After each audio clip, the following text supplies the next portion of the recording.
지금 여러분께서 투자를 했을 때 이 점을 유의하지 않고 투자를 하게 되면은 내가 투자했던 돈마저도 다 날릴 수가 있고 파산을 할 수 있어요. 저 같은 경우도 2018년도에 처음 투자했을 때 이 점을 모르고 투자했었으면은 저희 집에 빨간 딱지가 붙어서 투자를 하자마자 망할 뻔한 경험이 있었거든요. 이 망할 뻔한 경험과 이 위험에 대해서 오늘 이야기를 해보고자 합니다.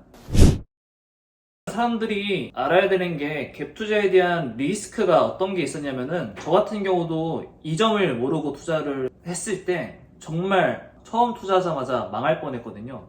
그 망할 뻔했다는 경험이 제가 2018년도 부동산을 처음 투자했을 때 전세가 껴있는 집을 투자를 했어요. 근데 그 전세가 껴있던 물건이 6개월 뒤에 만기였던 물건이었었는데 6개월 뒤에 세입자가 저는 당연히 연장을 하거나 보증금을 올려가지고 다시 돈을 회수하거나 기존의 전세 금액만큼 재계약할 줄 알았더니 나간다고 해서 다시 전세를 맞춰야 되는 거잖아요. 하지만 그때 당시는 3기 신도시 발표, 헬리오시티 입주 물량부터 시작해가지고 송파구, 강남 일대에 공급 물량이 많아지고 전체적으로 시장이 그때도 지금처럼 시장이 그렇게 썩 좋진 않았거든요.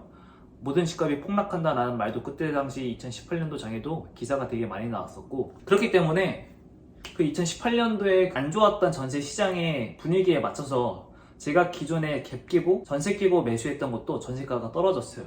전세가가 떨어졌으면 떨어진 만큼 돈을 가지고 있어야 되는 거 있잖아요. 다행히도 저는 해당 전세가 떨어진 금액만큼 현금을 보유하고 있었기 때문에 위험한 사례는 피해갔습니다. 제가 만약에 그 현금이 없었다면은 세입자가 3개월 전에 자기가 집 나갈 테니까 만기 시점에 맞춰서 전세금을 돌려달라 라고 내용을 보냈어요.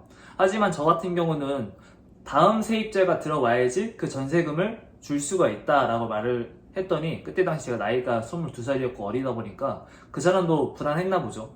세입자가 저희 집으로 내용 증명을 보냈어요. 그래서 되게 당황스러웠죠. 투자하자마자 내용 증명이 날라오니까. 그래가지고 그 세입자가 말했던 부분에 대해서 저도 전세금에 대해서 돌려줘야 하기 때문에 최대한 전세입자가 만기 시점 이전 2달 전부터 전세 세입자를 구하려고 열심히 노력을 했어요. 예를 들어서 전세가가 2억이었으면은 1억 9천까지 떨어졌는데 연락이 안 왔다. 1억 7천마저 연락이 안 왔다. 그러다가 시간이 흘러가지고 전세가 기존 전세 2억에서 1억 7천으로 내리다 보니까 전세를 계약하겠다고 연락이 왔습니다.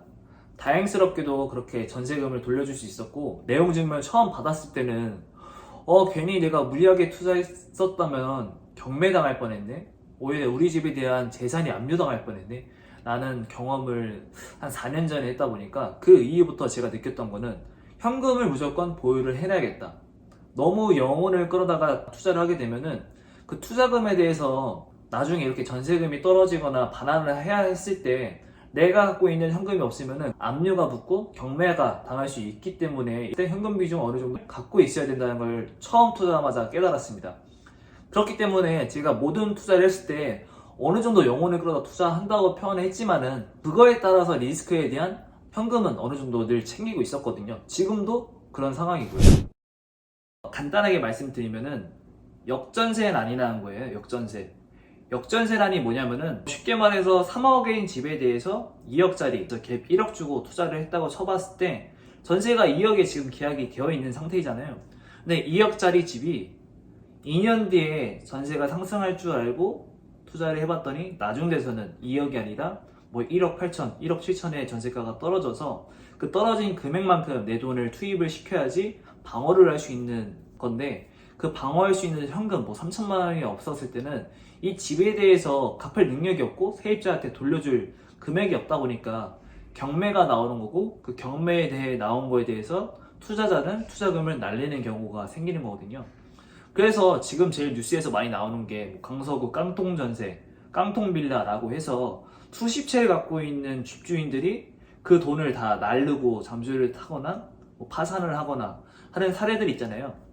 그 이유는 집주인 같은 경우는 2억짜리 집에 대해서 전세를 2억 1천에 받아가지고 어떻게 보면 1천만 원을 벌고 시작한 거잖아요. 매매가가 2억인 집인데 전세를 2억 1천에 받아서 1천만 원에 대한 수익을 보고 그렇게 계속 한 채, 두 채, 뭐 10채, 20채, 50채씩 늘어나면서 매매가보다 높은 전세가를 형성을 하면서 그 차액 가지고 그걸 수익을 받는 거고, 만약에 시장이 상황이 좋아서 그게 2년 뒤 2억짜리 집이 전세가가 2억 1천인데 2년 뒤에 그 전세가가 2억 3천이 되고 2억 5천이 되면은 그 금액만큼 그 집주인은 돈을 벌다 보니까 계속해서 무리해가지고 집을 늘려가는 거였어요.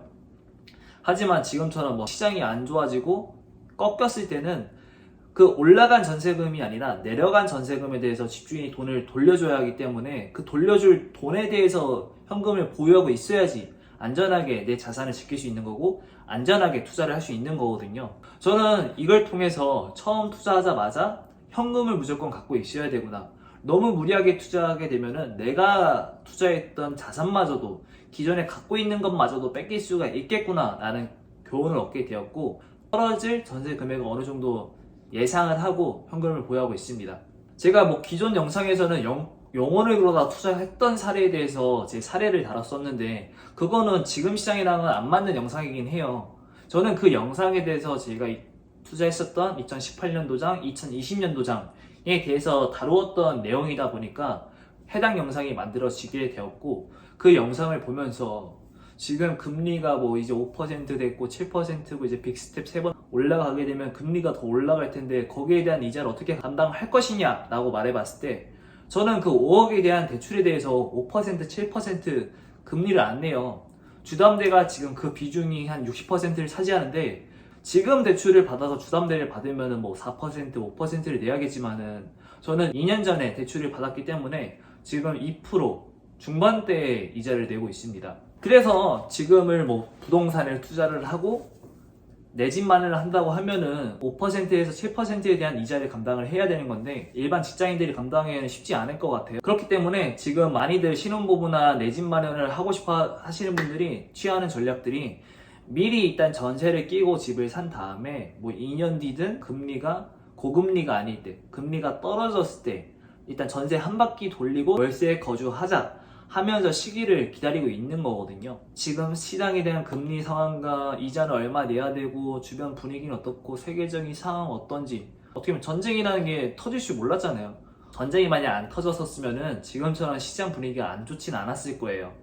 하지만 변수가 언제나 오기 때문에 현금이란 비중을 꼭 둬야 되는 거고 현금이 없으면은 무리해서 투자할 게 아니라 한 템포 쉬어가면서 현금 비중을 늘려가면서 투자를 하는 게 올바른 선택이지 않을까 생각을 하고 있습니다. 영혼을 걸어다 투자하는 걸 권유하지 않아요. 그거는 2020년도 초저금리 때 통화량이 막대하게 증가했을 때 화폐 가치가 막연하게 떨어졌을 때는 뭐라도 샀었으면은 주식도 코인도 부동산도 다 올랐었으니까 그때는 무리해서 투자하는 게 맞았었죠. 지금 상황에서는 공격적인 투자가 아니라 방어적인 투자를 통해서 내 자산을 지키는 게 맞는 시기인 것 같습니다. 영상은 일단 여기까지 찍어보고 다음 영상에서 찾아뵙겠습니다. 감사합니다.